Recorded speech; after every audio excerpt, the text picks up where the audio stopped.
If there's one topic that I will always gravitate back to, it's the dignity of work because when you're searching for work, it feels like a never ending story.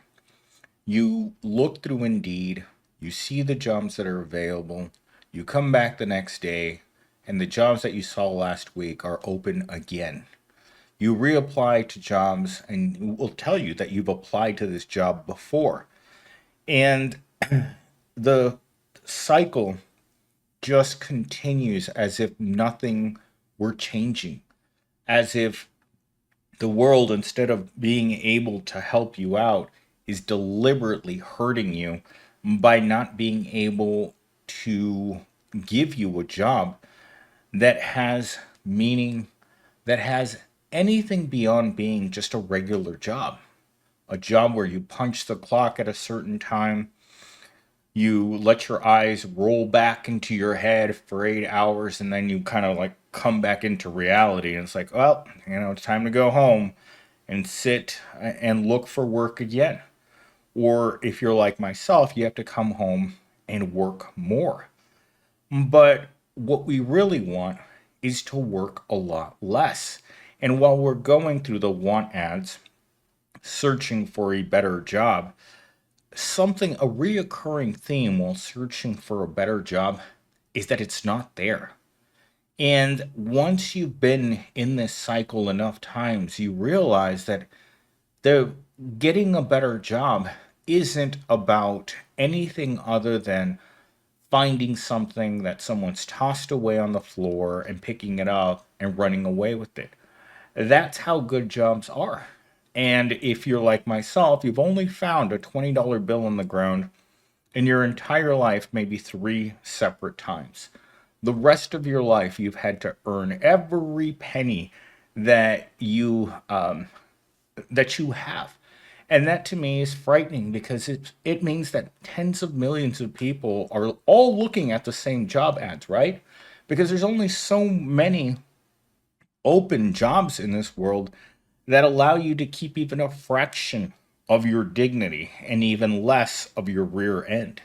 So I have three talking points, each with different titles: the reality of minimum wage work, the emotional toll of constant rejection, and the lack of respect and job security available in today's job market. So let's get into our first talking point. The job market feels like it's set up to keep people surviving but never thriving, raising questions about the dignity and fairness of available work. I'll tell you about the dignity and fairness of available work. Every time that they release a jobs report, I think about this. Are any of those jobs, whether it's 12,000 or 200,000, are any of those open jobs people actually want or need? If the answer to that question every single month after the jobs report comes out is no, no one wants these jobs. These are jobs that you have to force people into doing when they can't find a job that comes with dignity. So, in a sense, every month is the job market laughing at you because it's not putting out a product that's worth touching.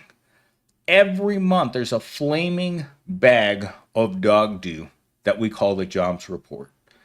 And every month, you have to decide, how desperate are you? Are you going to work at McDonald's? Are you going to scrub stains off the floor of a nightclub and of unknown origin? How low do you go before you have to take that job that destroys your dignity, your self respect, and humiliates you every single day at work? And I'll tell you, it wasn't hard in 2019, no, 2017.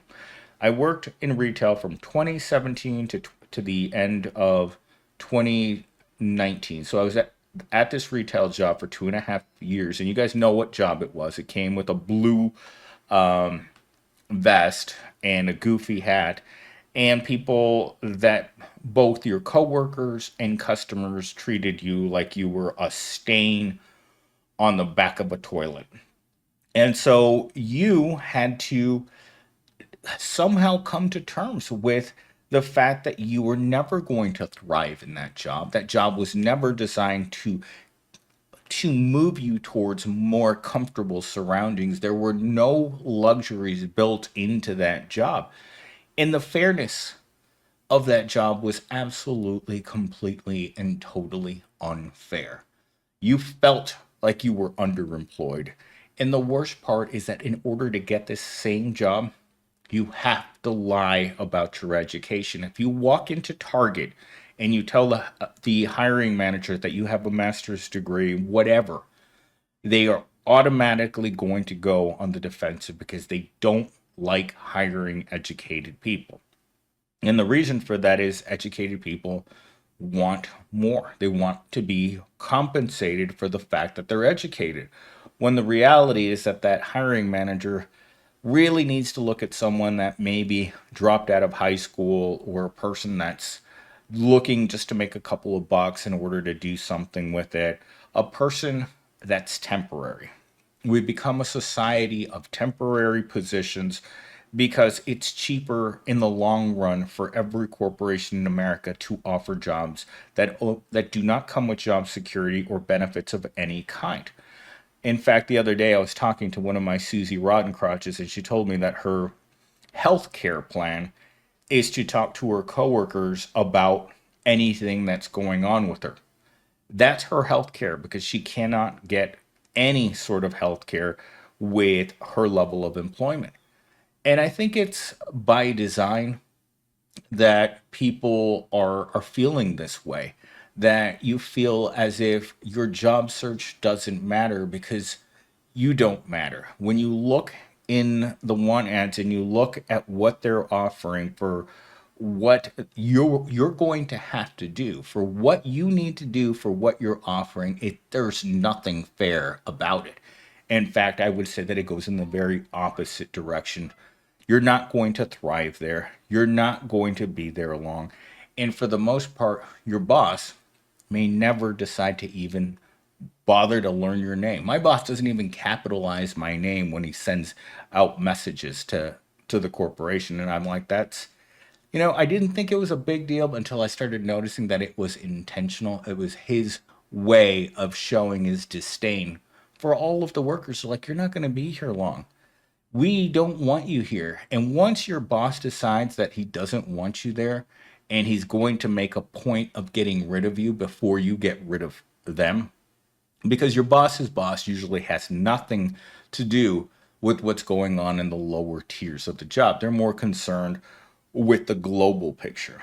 Your day to day concern is getting enough money in order to be able to eat that day, getting enough money so that maybe you don't lose your home this month because evictions are at record levels. For this reason alone, is people are searching for jobs that pay them actual money and they're finding nothing but garbage. Looking for work is like throwing yourself into a garbage bin and hoping to find something good to eat in there. There's stuff in there, but you don't want to eat it. Talking point number two. The endless cycle of applications, interviews, and rejections takes a huge toll on you mentally.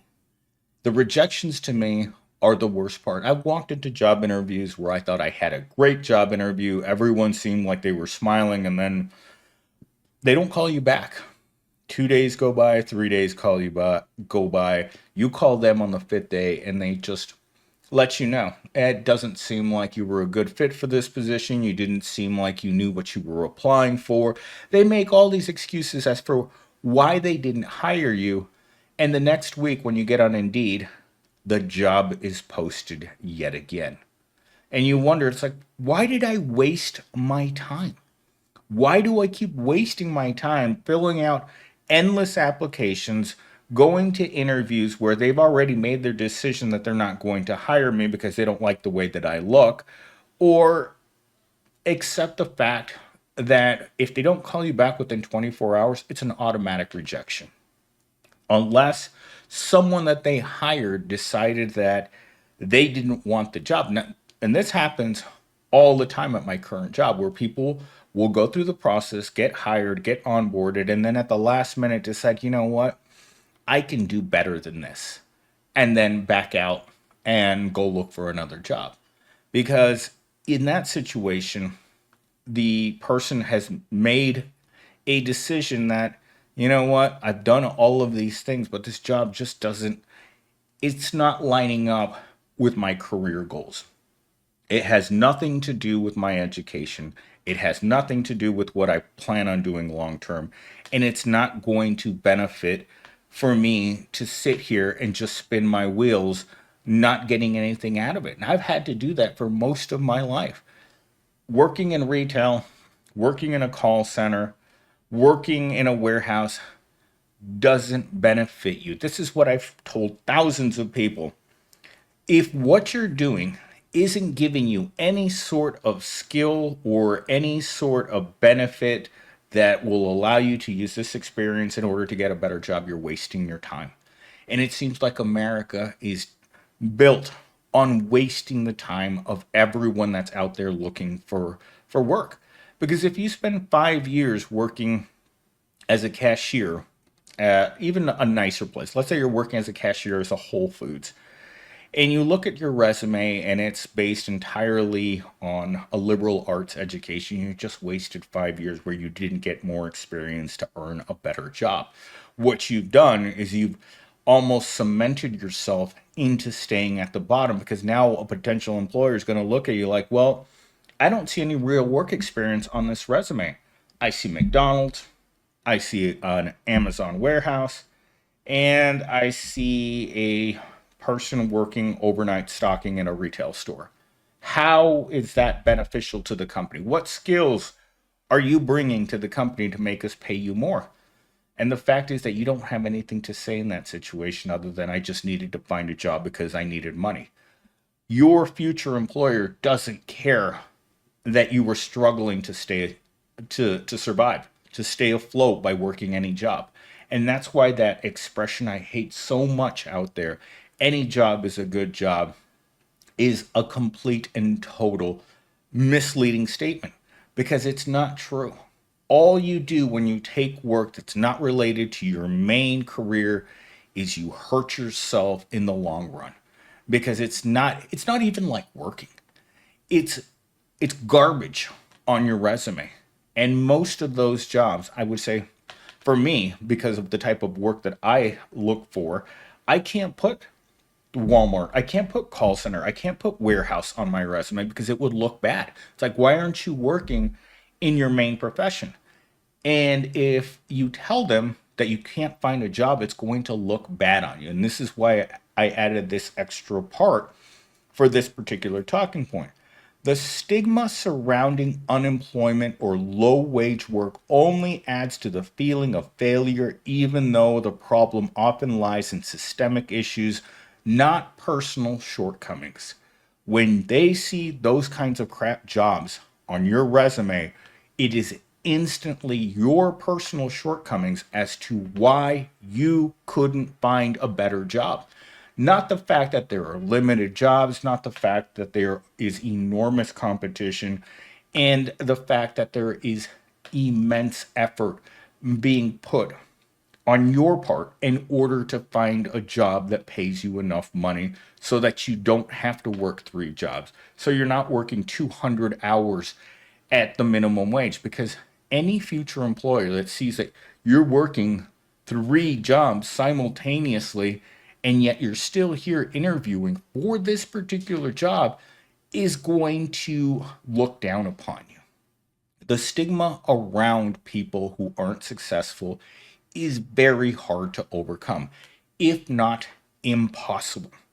I've sat there in job interviews with multiple people, with a panel of people, all asking you questions, each taking turns asking you a question.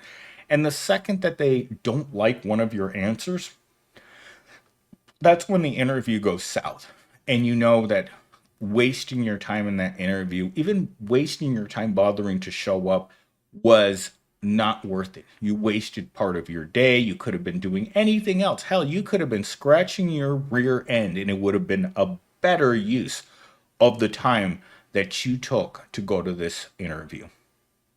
Talking point number 3, the lack of respect in these jobs where workers are treated as disposal contributes to the feelings of disillusionment.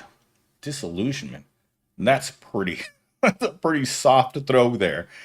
When you when you walk into a job interview and they're treating you as if they don't want to hire you because hell, they're going to be hiring another person for that exact same position tomorrow. This is exactly how I felt when I worked at Walmart and my supervisor said things I'm tired of training cashiers every day.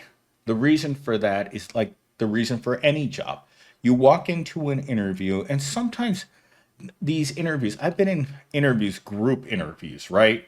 Where they'll call you back, tell you to be at a certain place at a certain time, and 30 people show up and they're conducting a group interview. The last one I went to was for some insurance place, and the guy sounded all hyped up on the phone about hiring, great wages, all of these things, just like salespeople, right? Recruiters, hiring managers, they're salespeople. They're looking to hire people in order to get them to do jobs that aren't that great. And so they call you with all this enthusiasm, and then you get to the job interview and you're like, it's a classroom. And then as they talk more and what they say becomes more outrageous by the second, you start to tune them out. And every minute that you're there, the 30 people that showed up with all the hope that they got from that recruiter the day before realize that this is a crap job that's probably not going to last for very long. It's probably a call center job in which you as a person are going to have to become accustomed to doing phone work.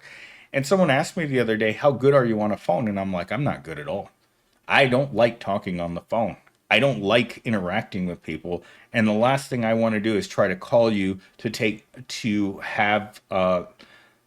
your money away for a product that I don't believe in, that I think is a scam. And I've had to work in those jobs before, not for very long, because I'd always get fired because I just wasn't part of my personality. But coming back to that group interview, every minute that you're there, you're walking people walk out. And the person conducting the group interview just looks at that person. He follows them out with their eyes and like, well, that's another loser that's not going to make a lot of money. And they have to insult every person that walks out of that job interview as if they're trying to give you this grand opportunity that these people who are walking out are not going to take advantage of. For me, I think I was about 15 minutes into it and I fell asleep. And the guy conducting the interview looks at me, points at me, and he says, "Hey, fella over there sleeping in the corner, it seems like you shouldn't be here. You're not interested in being in this job interview, so get out." And so I'm just like, put my hands up in the air, and I yelled over at him, and I thanked him for wasting my time. He disregarded my comment and said to the class, "See, this is why some people stay losers their whole lives, because like that guy right there who doesn't see the growth potential of this job." At that point, I can feel footsteps following me out the door as another 5 to 10 people walked out. So at the end of a half an hour or hour long session with this recruiter, he's maybe got 5 to 10 people, and out of those 5 to 10 people, he's probably going to recruit one or two. And those people are going to quit after a week. He's basically having to do these group interviews on a semi daily basis. And their retention rates are so abominable that he's going to be doing this for the rest of his life. And this is how I feel about the salespeople at my current job. I talk to them all the time. And I'll call them up in the morning. It's like, hey, how many do you got in today's group? And they'll be like, we got 10. By the end of the week, that 10 has become 2 or 3. By the end of the following week, there's no one left from that group. And it's been happening every single week for years now. And that's what it is to look for work down there. The feelings of disillusionment are felt throughout our society. They reverberate throughout the entire bottom half of the proletariat.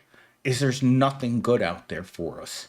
And we've come to the realization that there's nothing good for us. And it's getting much more difficult to trick people into taking crap jobs because everyone's already had them. We've already been here before. And there are no good solutions to this because companies don't feel like it's their responsibility to have to provide you a living wage.